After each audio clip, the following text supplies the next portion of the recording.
Okay, so our next part is trade. जो हम लोग इम्पोर्ट या एक्सपोर्ट करते हैं, जो ट्रेड करते हैं अलग अलग कंट्रीज के साथ, उसके बारे में अभी हम लोग इंडिया और ब्राज़ील के बारे में देखने वाले हैं, उनको कंपेयर करने वाले हैं। Okay, so first of all आपके बुक में ये टेबल दिया गया। टेबल को अगर रीड करोगे, देखोगे अच्छे से, तो क्या दिया गया है अलग अलग ईयर्स में, जैसे कि 2009 एंड 10, 10 एंड 11, 11, 12, 12, 13, ये सब ईयर्स में इंडिया ने कितने एक्सपोर्ट किए थे और कितने इंपोर्ट किए थे वो दिया है। सिमिलरली ब्राज़ील ने कितना एक्सपोर्ट किया था और कितना इंपोर्ट दिया था वो दिया है। अभी उसके पहले थोड़ा सा रिवीजन, थोड़ा हम लोग back back to the past, ninth standard में जाएंगे। आपको अगर याद होगा, नाइन्थ स्टैंडर्ड में हम लोग ने बैलेंस ऑफ ट्रेड के बारे में पढ़ा था। Favourable balance of trade, unfavourable balance of trade, balanced balance of trade, ये तीन चीजों के बारे में पढ़ा था। अभी वो क्या था, फेवरेबल ट्रेड कब होगा, जब इंपोर्ट ज्यादा होगा।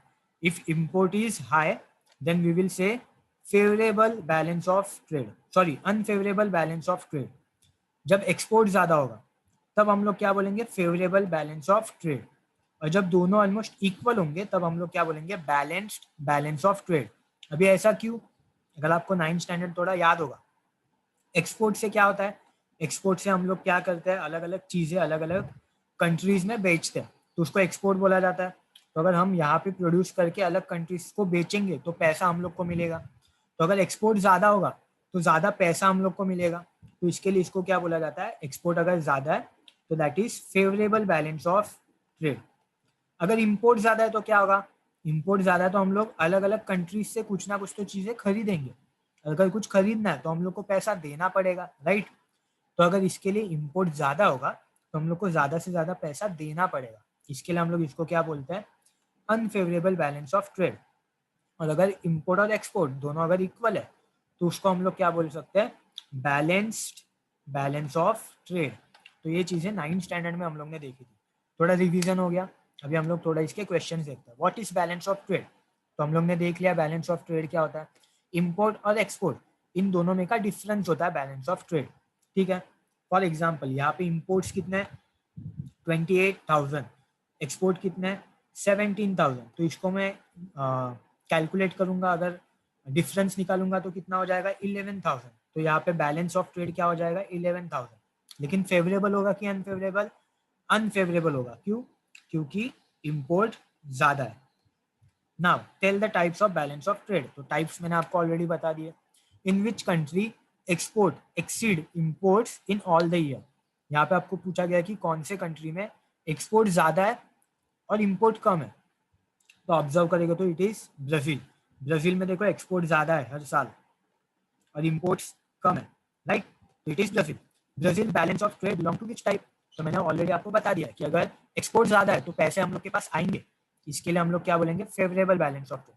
नाउ इंडिया का पूछा, इंडिया का ऑब्जर्व करोगे तो देखो एक्सपोर्ट कम है, इंपोर्ट ज्यादा है। और इंपोर्ट ज्यादा होगा तो पहले हम लोग को क्या करना पड़ेगा, पैसे देने पड़ेंगे।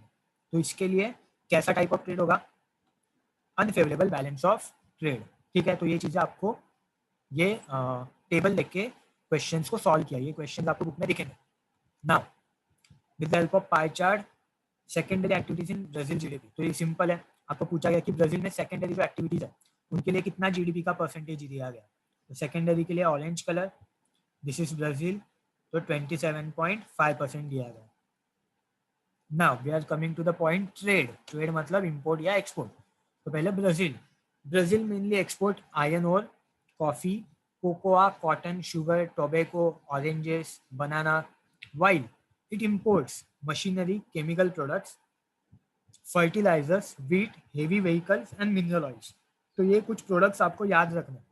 अगर आपको चैप्टर अच्छे से याद होगा तो आधे प्रोडक्ट आपको इससे याद हो जाएंगे। क्यों, क्योंकि मैंने आपको बोला था ब्राजील में कॉफी का प्रोडक्शन ज्यादा होता है, कोकोआ का प्रोडक्शन होता है, शुगर केन का प्रोडक्शन होता है। तो इसके लिए ऑरेंजेस का भी होता है, बनानास का भी होता है। तो इसके लिए ये सब जो चीजें है वो ब्राजील क्या करता है, एक्सपोर्ट करता है, दूसरी कंट्रीज को बेचता है। एडिशन क्या है इसमें, कॉटन एंड टोबैको। टोबैको भी ब्राजील में बहुत ज्यादा बनता है और उसका भी ब्राजील क्या करता है, एक्सपोर्ट करता है अलग अलग कंट्रीज को। नेक्स्ट पॉइंट क्या है, इंपोर्ट्स। तो ब्राजील क्या क्या चीजें खरीदता है दूसरे कंट्रीज से, क्या क्या चीजें खरीदता है, मशीनरीज, अलग अलग मशीन्स, अलग अलग केमिकल प्रोडक्ट्स, हेवी व्हीकल्स, बड़े बड़े व्हीकल्स। उसके बाद में फर्टिलाइजर्स मतलब जिनको एग्रीकल्चर में यूज किया जाता है। वीट, वीट को भी ब्राजील क्या करता है, एक इम्पोर्ट करता है। और उसके साथ साथ मिनरल ऑयल, जो मिनरल ऑयल हम लोग ने देखा था इंडिया में अलग अलग जगहों पे बनता है, वो मिनरल ऑयल जो है वो ब्राजील क्या करता है, इम्पोर्ट करता है। इवन इंडिया जो है वहाँ पे भी इनफ मिनरल ऑयल नहीं मिलता। हम लोग ने देखा दिग्बोई में, मुंबई में, कलोल कोयली में, ये सब जगहों पे मिनरल ऑयल मिलता है, लेकिन ये इनफ नहीं है। इंडिया को भी मिनरल ऑयल इम्पोर्ट करना पड़ता है अलग अलग कंट्री से। नाउ ब्राजील के ट्रेडिंग पार्टनर्स दिए गए। ट्रेडिंग पार्टनर्स मतलब कौन से कंट्रीज के साथ ज्यादा से ज्यादा इंपोर्ट एक्सपोर्ट होता है। तो कौन से कंट्रीज दिए गए यहाँ पे, Germany, USA, Canada, Italy, Argentina and Saudi Arabia and India. तो ये सब कंट्रीज के नाम आपको याद रखना, Germany, USA, Italy, Canada, Argentina, India and Saudi Arabia. ये सब कंट्रीज के साथ ब्राजील बहुत ज्यादा ट्रेड करता है। अराउंड 25% ऑफ ट्रेड जो है वो यही कंट्री के साथ होता है। 25% ऑफ जीडीपी, मतलब जीडीपी का जितना भी वैल्यू होगा उसका 25% जो वैल्यू होगा उतना ट्रेड ब्राजील ये सारे कंट्रीज के साथ करता है। यहाँ पे आप देख सकते हो, यहाँ पे एक कंट्री का इंक्लूजन नहीं है विच इज चाइना। चाइना के साथ भी ब्राजील का ट्रेड बहुत ज्यादा है। तो दिस इज चाइना का मैप, चाइना का flag, USA, Argentina. Now this is Netherlands. Netherlands के भी साथ ब्राजील का बहुत ज्यादा ट्रेड होता है, वो भी यहाँ पे इंक्लूड नहीं है, फिर भी आप याद रख सकते हो। And this is Germany. तो बुक में जो कंट्रीज दिए उनको अच्छे से याद रखना है, Germany, USA, Canada, Argentina, India, Saudi Arabia. ये सब कंट्रीज के साथ ब्राजील बहुत ज्यादा इंपोर्ट एक्सपोर्ट करता है। नाउ इंडिया, इंडिया जो है वो क्या एक्सपोर्ट करता है वो पहले देखते हैं। Tea, mangoes, coffee, spices, leather, leather goods, iron ore, cotton and silk, ये सब चीजें इंडिया एक्सपोर्ट करता है। इंपोर्ट क्या क्या करता है, petroleum, machines, Perl and precious stones, gold and silver, paper and medicine. तो ये सब चीजें इंडिया इंपोर्ट करता है। तो आपने, हम लोग ने चैप्टर में देखा है कि इंडिया जो है वहाँ पे टी का प्रोडक्शन होता है, मैंगो का प्रोडक्शन होता है, कॉफी का प्रोडक्शन होता है, आयरन का प्रोडक्शन होता है, कॉटन, सिल्क, ये सब का प्रोडक्शन होता है। ये चीजें इसके लिए इंडिया क्या करती है, एक्सपोर्ट करती है, दूसरे कंट्रीज को बेचती है। इसमें एडिशनल क्या दिया आपको, स्पाइसेस एंड लेदर। तो ये एडिशनल याद रखो, ये भी चीजें आप इंडिया से अलग अलग कंट्रीज में बेची जाती है। अभी इंडिया इम्पोर्ट क्या करता है, क्या चीजें इंडिया खरीदता है, उसमें क्या क्या दिया गया आपको, पेट्रोलियम, जैसे मैंने आपको बोला था मिनरल ऑयल वगैरह जो है उनको पेट्रोलियम भी बोला जाता है। तो ये इंडिया बहुत ज़्यादा इंपोर्ट करता है, अलग अलग मशीन्स को इंपोर्ट करता है। और यहाँ पे एक इम्पॉर्टेंट पॉइंट, जो भी प्रीशियस चीज़ें होती है जैसे कि pearls, precious stones, gold, silver, ये चीज़ों का बहुत सारा इंडिया में अलग अलग लोगों को ये चीज़ों का शौक होता है, तो ये चीज़ें भी इंडिया इंपोर्ट करता है। और उसके साथ साथ मेडिसिन एंड पेपर, ये चीज़ें भी इंडिया क्या करता है, इंपोर्ट करता है। यहाँ पे मैंने एक पिक्चर डाला है कि स्पाइसेस जो है उससे इंडिया में कितने पैसे आते हैं। थोड़ा पुराना पिक्चर है, 2015 एंड 16 का, आप देख सकते हो। अराउंड 16,000 करोड़ में वैल्यू जो है, उतनी वैल्यू के स्पाइसेस इंडिया क्या करता है, अलग अलग कंट्रीज में एक्सपोर्ट करता है। तो that is why spices is very important. यहाँ पे आपको फिर से दिखेगा इम्पोर्ट एंड एक्सपोर्ट के अलग अलग चीज़ें। मिनरल ऑयल इंडिया जो है ज़्यादा इंपोर्ट करता है। जेम्स एंड प्रीशियस मेटल मतलब सिल्वर, गोल्ड, ये सब चीज़ें एक्सपोर्ट में अगर आप देखोगे तो मिनरल ऑयल को एक्सपोर्ट भी करता है, अलग अलग मशीन्स को एक्सपोर्ट करता है। देन आप यहाँ पे देख सकते हो मेडिसिन को, आयरन एंड स्टील को, कॉटन को, ये सब चीज़ों को इंडिया क्या करता है, एक्सपोर्ट करता है। तो आपकी बुक में दो चीज़ें दी है उनको अच्छे से याद रखना। इंडिया मेजर ट्रेडिंग पार्टनर्स, किन के साथ ज़्यादा हम लोग का ट्रेड होता है, इंपोर्ट एक्सपोर्ट किसके साथ ज़्यादा होता है, तो किसके साथ होता है, यूके, यूके मतलब United kingdom, USA United states of America, Germany, Japan, China, Russia, इनके साथ हम लोग का ट्रेडिंग जो है, इंपोर्ट एक्सपोर्ट जो है वो बहुत ज़्यादा होता है। यहाँ पे देख सकते हो सबसे ज़्यादा एक्सपोर्ट जो है वो हम लोग यूएसए को करते हैं, सबसे ज़्यादा इंपोर्ट जो है वो हम लोग चाइना से करते हैं, चाइना से बहुत सारी चीज़ें खरीदते हैं। तो ये दोनों हम लोग को याद रख सकते हैं हम लोग। फिर यहाँ पे आप देख सकते हो यूके का नाम है, राइट, यहाँ पे यूनाइटेड स्टेट्स है, फिर से जर्मनी और जापान, ये दो कंट्रीज का नाम भी आप याद रखें। ठीक है, तो ये सब कंट्रीज का नाम आपको इंडिया के ट्रेडिंग पार्टनर्स में याद रखना। India's company set up an industrial center all over Brazil and invested lot of capital. The Indian companies have invested in such sectors as IT, pharmaceuticals, energy, agribusiness, mining, engineering and auto sectors.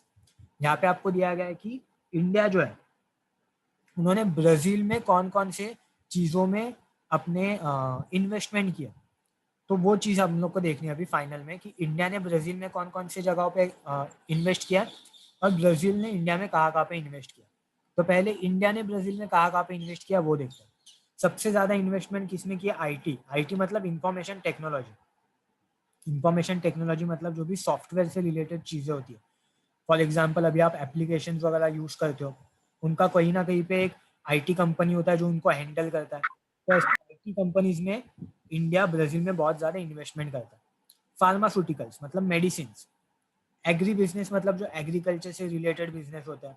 Energy मतलब जहाँ पे electricity को produce किया जाता है। Mining, engineering and auto sector. Auto मतलब जैसे vehicles जो होते हैं उनको ऑटोमोबाइल बोला जाता है, तो ऑटो सेक्टर। ये सब जगहों पे इंडिया क्या करता है? ब्राज़ील में जाके इन्वेस्टमेंट करता है। सिमिलरली अब देखेंगे वाइस वर्सा, ब्राज़ील कहाँ पे इंडिया में आके इन्वेस्ट करता है। तो ब्राज़ील जो है वो इंडिया में आके ऑटोमोबाइल्स मतलब मैंने आपको बोला व्हीकल्स, आईटी इंडस्ट्रीज मतलब सॉफ्टवेयर से रिलेटेड जो इंडस्ट्रीज होती है वहाँ पे, माइनिंग एंड एनर्जी, ये दोनों में कॉमन है माइनिंग एंड एनर्जी, ठीक है, तो उसको याद रख सकते हो। बायोफ्यूल्स एंड फुटवेयर, ये सब सेक्टर्स में ब्राज़ील इंडिया में आके क्या करता है? इन्वेस्टमेंट करता है। फुटवेयर मतलब हम लोग जो चप्पल वगैरह पहनते हैं उनको फुटवेयर बोला जाता है। बायोफ्यूल्स मतलब ऐसे फ्यूल्स जिनके लिए हम लोग को मिनरल ऑयल, नेचुरल गैस, ये सब चीज़ों की ज़रूरत नहीं होती। जो भी एग्रीकल्चरल प्रोडक्ट है उनसे फ्यूल्स बनाया जाता है। ऐसे सेक्टर्स में ब्राज़ील जो है वो इंडिया में आके क्या करता है? इन्वेस्टमेंट करता है। तो ये सब हम लोग ने चैप्टर अभी कंप्लीट कर दिया है। एक ग्राफ है और कुछ बॉक्सेस है चैप्टर के अंदर, वो हम लोग देखेंगे पहले। नाउ यहाँ पे दिया गया है ब्राज़ील का ट्रेड और इंडिया का ट्रेड, मतलब जो हम लोग ने इम्पोर्ट एक्सपोर्ट देखा उसके बारे में यहाँ पे दिया है। तो ब्राज़ील में ट्रेड कितना होता है, इंडिया में कितना होता है, उसकी वैल्यू है परसेंटेज ऑफ जीडीपी में, ठीक है।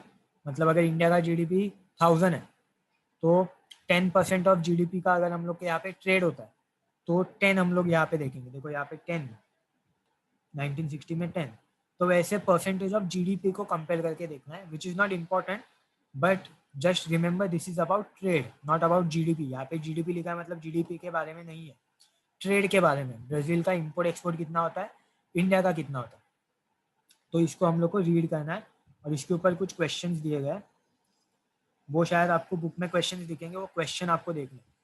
फॉर एग्जांपल देखो ब्राज़ील का अगर ट्रेड देखोगे तो it is not much, 10 around 15% है 1960 के अराउंड। उसके बाद में 1970s के अराउंड 20%, फिर 2000 के अराउंड 24-25%, अगेन ईयर 25%। तो ब्राज़ील का जो ट्रेड है वो ज़्यादा नहीं है, इम्पोर्ट एक्सपोर्ट ब्राज़ील में ज़्यादा नहीं हो रहा। अगर इंडिया का ऑब्जर्व करोगे तो पहले इंडिया का कम था, 10%, इवन 10 से भी लोअर था।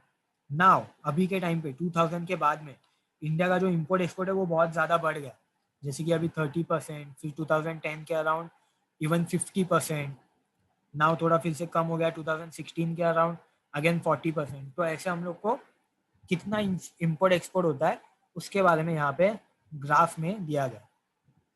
नाउ एक ऑर्गेनाइजेशन है जिसका नाम है ब्रिक्स। ब्रिक्स का मतलब क्या वो पहले मैं आपको बताता हूँ। Brazil, Russia, India, China, south Africa, ये 5 कंट्री का मिलके बनता है एक ऑर्गेनाइजेशन जिसका नाम है ब्रिक्स। कब एस्टेब्लिश हुआ था ये? 2009 में। तो पहला क्वेश्चन सॉल्व हो गया, सेकंड भी सॉल्व हो गया 2009 में। क्या ऑब्जेक्टिव है? इसका ऑब्जेक्टिव क्या है? जो भी मेजर वेस्टर्न कंट्रीज है like UK, USA, European countries, ये सब कंट्रीज का ना जीडीपी बहुत हाई है, इनका इकोनॉमी पहले से बहुत ज़्यादा ग्रो है, लेकिन इनके बाद अगर इनको कंपटीशन देने वाले अगर कोई कंट्रीज है तो ये 5 कंट्रीज है, Brazil, Russia, India, China, south Africa. इनका भी जो ट्रेड है वो बहुत ज़्यादा है। इसके लिए ये पाँचों ने अपना यूनियन बनाया कि वो अपना जो जीडीपी है, जो ट्रेड है एक दूसरे के साथ, वो इंक्रीज करे और जो भी वेस्टर्न कंट्रीज है, डेवलप्ड कंट्रीज है, उनको थोड़ा कंपटीशन दे। तो इसके लिए ये ऑर्गेनाइजेशन एस्टेब्लिश हुआ था। The countries of which continent are not a member. तो देखो ब्राज़ील ब्राजील जो कंट्री है साउथ अमेरिका की है, रशिया एशिया की है, इंडिया एशिया की है, चाइना भी एशिया की है, साउथ अफ्रीका अफ्रीका की है। तो ये सब कॉन्टिनेंट के कंट्रीज यहाँ पे है। कौन से कॉन्टिनेंट के नहीं है? ऑस्ट्रेलिया के नहीं है, क्योंकि ऑस्ट्रेलिया इटसेल्फ अ कंट्री, तो ऑस्ट्रेलिया नहीं है। नॉर्थ अमेरिका कॉन्टिनेंट का भी कोई नहीं है। एंड फाइनली अंटार्कटिका, वहाँ का तो कोई नहीं होगा, वहाँ पे पॉपुलेशन है ही नहीं ज़्यादा। तो ये सारे कॉन्टिनेंट से कोई भी कंट्री जो ऑर्गेनाइजेशन में नहीं है। In which continent do the member countries lie? तो मैंने ऑलरेडी बता दिया, साउथ अमेरिका, या South America, Asia and Africa, ये कॉन्टिनेंट से, 3 कॉन्टिनेंट से 5 कंट्रीज यहाँ पे देखने को मिलती है। Through BRICS Brazil has opened up a strategic partnership with India. There have been agreements for bilateral investment between India and Brazil. तो ब्रिक्स के वजह से ना इंडिया और ब्राजील में, जो अभी हम लोग ने देखा ट्रेड में कि इंडिया, ब्राजील जो है वो यहाँ पे ऑटोमोबाइल, आईटी, माइनिंग में इन्वेस्ट करती है। इंडिया जो है वो ब्राजील में आईटी, फार्मास्यूटिकल्स, एग्री बिजनेस में इन्वेस्टमेंट करती है। ये सब इन्वेस्टमेंट क्यों ज़्यादा हो गया? Because of BRICS. ब्रिक्स के बाद ये दोनों कंट्रीज में ट्रेड होना ज़्यादा स्टार्ट हो गया था। नाउ यहाँ पे और एक ग्राफ आपको दिया है, दिस इज इंपॉर्टेंट ग्राफ, इसको हम लोग रीड करेंगे। ये ग्राफ जो है वो इंडिया के पर्सपेक्टिव से दिया गया। इंडिया के पर्सपेक्टिव से क्यों? देखो, import from Brazil, red line जो है उसको दिया गया इंपोर्ट फ्रॉम ब्राजील, मतलब हम लोग ने ब्राजील से कितना इंपोर्ट किया, ठीक है। एक्सपोर्ट टू ब्राजील, मतलब इंडिया ने ब्राजील को कितना एक्सपोर्ट किया, ठीक है। तो इसका मतलब ये इंडिया के पर्सपेक्टिव में दिया गया है कि इंडिया ने ब्राजील से कौन सी चीजें इंपोर्ट की और ब्राजील को कितनी चीजें एक्सपोर्ट की, ठीक है। तो अभी इसके बारे में क्वेश्चन देखेंगे। In which year the value of export to Brazil exceeded the import, मतलब कौन से ईयर में एक्सपोर्ट ज्यादा है और इम्पोर्ट कम है। तो एक्सपोर्ट के लिए क्या दिया है? Blue line. तो ब्लू लाइन कहाँ पे ज्यादा है? 2008 में ब्लू लाइन ऊपर है, 2010 में भी ऊपर है, तो ये दोनों। फिर 2011 में ब्लू लाइन ऊपर है, 2013, 14, 15, ये तीनों ईयर में भी ब्लू लाइन जो है वो ऊपर की तरफ है, मतलब एक्सपोर्ट ज्यादा है। तो इसका आंसर ये सब ईयर्स में आएगा आपको। 2008, 10, 11, 13, 14, 15, ये सारे ईयर्स में हम लोग का एक्सपोर्ट टू ब्राजील जो है वो एक्सीड कर रहा है इम्पोर्ट से, मतलब वो इम्पोर्ट से ज्यादा है। In which year trade with Brazil was most favourable, ये क्वेश्चन को लास्ट में करेंगे, ठीक है। नेक्स्ट क्वेश्चन देखो, comment upon the balance of trade in year 2013। 2013 कहाँ पे? यहाँ पे। रेड लाइन क्या है? इम्पोर्ट है, इम्पोर्ट नीचे है मतलब इम्पोर्ट कम है, एक्सपोर्ट ऊपर है, वेट, एक्सपोर्ट ऊपर है मतलब एक्सपोर्ट ज्यादा है। एक्सपोर्ट अगर ज्यादा होगा तो कौन सा टाइप ऑफ ट्रेड होगा? फेवरेबल टाइप ऑफ ट्रेड, देखा हम लोग ने ये। तो 2013 में क्या था? फेवरेबल टाइप ऑफ ट्रेड था। From which year the value of export have exceeded from the value of import. तो सेम क्वेश्चन है, पहला जो क्वेश्चन था वही है, लेकिन पहले में था इन विच ईयर, यहाँ पे पूछा है फ्रॉम विच ईयर, मतलब पहले में हम लोग को सारे ईयर बताने थे कौन कौन से ईयर में एक्सपोर्ट ज्यादा है। ये क्वेश्चन में हम लोग को क्या बताना है कि कौन से ईयर में, फ्रॉम विच ईयर जो एक्सपोर्ट है वो कंटिन्यूअसली इंक्रीज हो रहा है। तो देखो, अगर हम लोग 2010 बोलेंगे तो रॉन्ग होगा, क्यों? क्योंकि 2010 के बाद 11 में बढ़ा एक्सपोर्ट, लेकिन देखो यहाँ पे 2012 में एक्सपोर्ट फिर से कम हो गया, तो 2010 नहीं बोल सकते। 2013 को ऑब्जर्व करो, 2013 में बढ़ा, 14 में भी बढ़ा, 15 में भी एक्सपोर्ट जो है, ब्लू लाइन जो है वो ऊपर है, इसका मतलब 2013 आंसर है। क्यों? क्योंकि फ्रॉम 2013 हम लोग का जो एक्सपोर्ट है वो बढ़ा ही है, कभी भी कम नहीं हुआ है, इसके लिए इसका आंसर क्या आएगा? 2013। Right a note on the trade between Brazil and India. तो इसको आपके ऊपर, आपको ग्राफ ऑब्जर्व करके एक नोट लिखना है, ठीक है। अभी जो मैंने बोला था लास्ट में करते, उसके लिए यहाँ पे ऑब्जर्व करो। आपको ये पूछा है कि in which year trade with Brazil was most favourable of all. तो अभी इसको करने के दो तरीके हैं। पहले तो फेवरेबल कब होता है? जब एक्सपोर्ट ज्यादा होता है और इंपोर्ट कम होता है, राइट। तो एक्सपोर्ट से हम लोग के पास पैसा आएगा, इंपोर्ट से हम लोग को पैसा देना पड़ेगा। तो अगर आप ऑब्जर्व करोगे तो ब्लू लाइन जो कि एक्सपोर्ट है कभी सबसे ऊपर है, यहाँ पे 2014 में वो सबसे ऊपर है, और यहाँ पे इंपोर्ट है, ठीक है। This is export, pay attention, okay. This is तो but a bit confusing, this is export, this is import.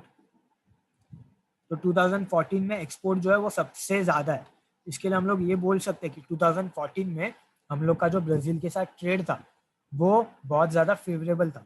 लेकिन यहाँ पे इंपोर्ट को भी देखना पड़ेगा। देखो सेकेंड तरीका जिससे हम लोग ये आंसर लिख सकते हैं, देखो इंपोर्ट, एक्सपोर्ट और इंपोर्ट का गैप ऑब्जर्व करो। ठीक है, फॉर एग्जांपल एक्सपोर्ट जो है वो कितनी है, अराउंड 6500, इंपोर्ट जो कितनी है 4500, तो दोनों का डिफरेंस कितना हो गया 2000। मतलब कितने से फेवरेबल था हम लोग का ट्रेड, 2000 यूएस डॉलर से फेवरेबल था। लेकिन अभी 2013 को ऑब्जर्व करो, ज्यादा नहीं है, 2014 इतना एक्सपोर्ट नहीं है, लेकिन इंपोर्ट और एक्सपोर्ट का गैप जो है वो बहुत ज्यादा दिखेगा। देखो 2013 में एक्सपोर्ट जो है वो अराउंड 6500 अगेन, या फिर हम लोग थोड़ा नीचे तो 6400 अज्यूम करते हैं। इंपोर्ट जो है वो कितना है 3100, अराउंड 3100। तो दोनों का डिफरेंस जब आप निकालोगे तो यहाँ पे हम लोग ने देखा था 6400, नीचे का हम लोग ने देखा 3100, तो दोनों का डिफरेंस होता है 3300। यहाँ पे मैं लिख देता हूँ 3300। तो अभी मुझे बताओ 2014 में सबसे ज्यादा एक्सपोर्ट हम लोग ने ब्राजील को किए थे, लेकिन हम लोग ने इंपोर्ट भी ज्यादा किए थे ब्राजील से। तो हम लोग ने पैसे ब्राजील से, हम लोग के पास पैसे आए, लेकिन हम लोग को ब्राजील को पैसे भी देने पड़े। लेकिन 2013 ऑब्जर्व करो, 2013 में एक्सपोर्ट जो है वो बहुत ज्यादा है, 2014 से कम है लेकिन स्टिल ज्यादा है। और उस साल इंपोर्ट जो है वो कम है, ब्राजील से ज्यादा चीजें हम लोग ने खरीदी नहीं है। मतलब ब्राजील से पैसे आए लेकिन ब्राजील को ज्यादा पैसे देने नहीं पड़े। तो इसके लिए मैं इसका आंसर 2013 लिखूंगा। क्यों? क्योंकि सबसे ज्यादा फेवरेबल मुझे 2013 में हुआ है। ये वैल्यू भी आप देख लो, 3300 से फेवरेबल हुआ है, 3300 रुपीज इंडिया को ज्यादा मिले। 2014 में कितने ज्यादा मिले थे, सिर्फ 2000। तो इसके लिए मैंने इसका आंसर क्या लिखा, 2013। तो इस तरीके से आपको ये ग्राफ्स को रीड करना है। ये मैप में आपको दिखेंगे BRICS countries, Brazil, South Africa, India, China, Russia. तो ये ब्रिक्स कंट्रीज का मैप है। नव एक्सरसाइज थोड़ा देख लेते फटाक से। India's per capita income is less because of massive population. The economy of Brazil is mainly dependent on tertiary sector. क्योंकि टर्शरी में ब्राजील में ज्यादा प्रोडक्शन हो रहा था, ज्यादा पैसा आ रहा था। The economies of India and Brazil are of developing types. ठीक है, answer the following. Mining has not develop, Brazil में माइनिंग डेवलप क्यों नहीं हुई है वो पूछा है। इन द वेस्टर्न पार्ट, तो क्यों नहीं हुई है वहां पे, क्योंकि वेस्टर्न पार्ट में पहले तो ब्राजील में क्या आता है, पंतानाल का एरिया आता है, थोड़ा वेस्टर्न पार्ट में अमेजोन फॉरेस्ट आता है। तो वेटलैंड में या फिर फॉरेस्ट में माइनिंग ज्यादा नहीं हो पाती, इसके लिए वहां पे डेवलप नहीं है। Similarities and difference between fishing in India and Brazil, तो फिशिंग के बारे में जो भी पढ़ा हम लोग ने वो सब इसमें आएगा। इंडिया में इनलैंड फिशिंग होती है, ब्राजील में नहीं होती है, तो वो डिफरेंस हो गया। फिर इंडिया ब्राजील दोनों में बहुत ज्यादा फिशिंग होती है, सैलाडाइंस मिलते हैं, प्रॉन्स, ये सब क्या हो गए, सिमिलरिटीज हो गए। तो ये आपको कंपेयर करके लिखना है। गिव रीजन, पर capital land availability is more in Brazil compare to India. Simple है, क्यों? क्योंकि ब्राजील में लैंड ज्यादा है, पॉपुलेशन इंडिया से कम है। इंडिया में लैंड कम है, पॉपुलेशन ज्यादा है। तो पर कैपिटल लैंड अवेबिलिटी मतलब हर एक इंसान को कितनी लैंड अवेलेबल होगी, वो कहाँ पे कम होगा, इंडिया में कम होगा। There is mixed economy in India and Brazil. क्यों दोनों जगह पे मिक्स्ड इकोनॉमी है? क्योंकि इंडिया ब्राजील दोनों जगह पे गवर्नमेंट की ओनरशिप भी है और प्राइवेट ओनरशिप भी है। मतलब गवर्नमेंट प्राइवेट दोनों जगह की ओनरशिप है, इसके लिए मिक्स्ड इकोनॉमी है। ओके, नाउ यहाँ पे और एक ग्राफ दिया है, आपको एनालाइज करने को बोला है शॉर्ट में। Now this is not different, आपको अगर याद होगा, वेट अ मिनट,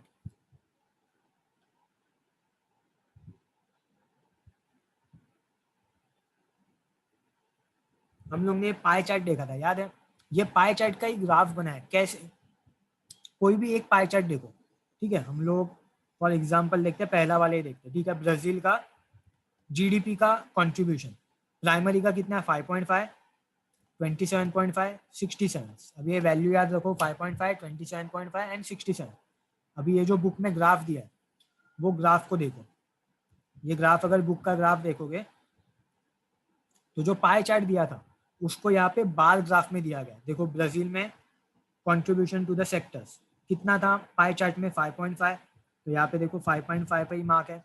उसके बाद में 27.5, तो 5.5 प्लस 27 तो कितना हो जाएगा 33, तो देखो यहाँ पे 33 को ही मार्क किया गया, राइट, 33 पे ही मार्क किया गया, राइट।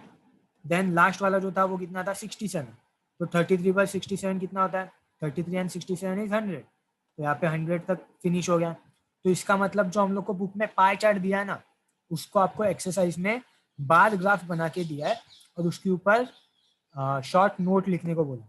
तो आप पाई चार्ट देख के भी लिखोगे तो भी चलेगा। सिमिलरली दोनों सिमिलर ग्राफ है, पाई चार्ट को यहाँ पे क्या किया गया बार ग्राफ में कन्वर्ट किया गया। फॉर एग्जाम्पल पाई चार्ट में हम लोग ने देखा था इंडिया में 48% लोग एग्रीकल्चर में काम करते हैं, तो देखो यहाँ पे 48% पे मार्क है, ब्लू कलर इज प्राइमरी, तो दिस इज कितना, ये कितना है 48% पे इसको मार्क किया गया, देखो यहाँ पे 50 के थोड़ा नीचे है, सो 48%। तो इसका मतलब जो पाई चार्ट दिया है उसको ही यहाँ पे बार ग्राफ में कन्वर्ट किया। Okay, so this was all about the 8th chapter economy and occupation.